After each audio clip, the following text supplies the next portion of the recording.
জুলাইয়ের আকাঙ্ক্ষা ধারণ না করলে অন্তর্বর্তী সরকারের পরিণতি ফ্যাসিবাদী হাসিনার চাইতেও খারাপ হবে বলে মন্তব্য করেছেন ঢাকা বিশ্ববিদ্যালয়ের কেন্দ্রীয় ছাত্র সংসদের ভিপি সাদিক কায়েম।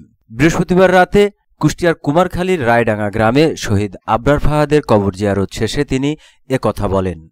আজকে জুলাই বিপ্লবের 1 বছর পূর্ণ হলো।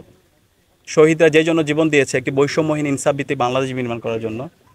আমরা দেখতে পাচ্ছি অন্তর্বর্তীকালীন সরকার সে জায়গায় যেভাবে জুলাইয়ের আকাঙ্ক্ষাকে ধারণ করা দরকার ছিল সেভাবে ধারণ করছে না, যেটা আমাদেরকে অনেক বেশি ব্যথিত করছে। আমরা অনুরোধ করব আমাদের শহীদরা যে জন্য জীবন দিয়েছে সেই আকাঙ্ক্ষাকে যেন তারা ধারণ করে। এর যদি ব্যত্যয় হয় তাহলে বাংলাদেশে খুনি হাসিনা এবং ফ্যাসিবাদের যে পরিণতি হয়েছিল তার সাথে খারাপ পরিণতি তাদের হবে। সাদিক কায়েম বলেন, শহীদ আবরার বাংলাদেশে জাতীয় ঐক্যের প্রতীক। আধিপত্যবাদের বিরুদ্ধে কথা বলার কারণে আবরার ফাহাদকে নির্মমভাবে খুন করে ছাত্রলীগ।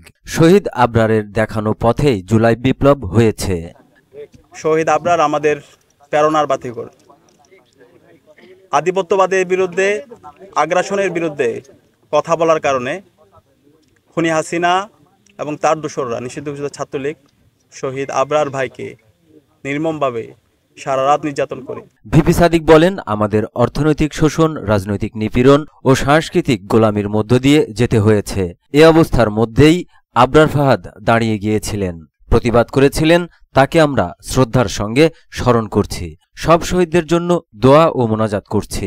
এ সময় আবরার ফাহাদের বাবা, স্থানীয় জামাত ও শিবির নেতাকর্মীরা উপস্থিত ছিলেন।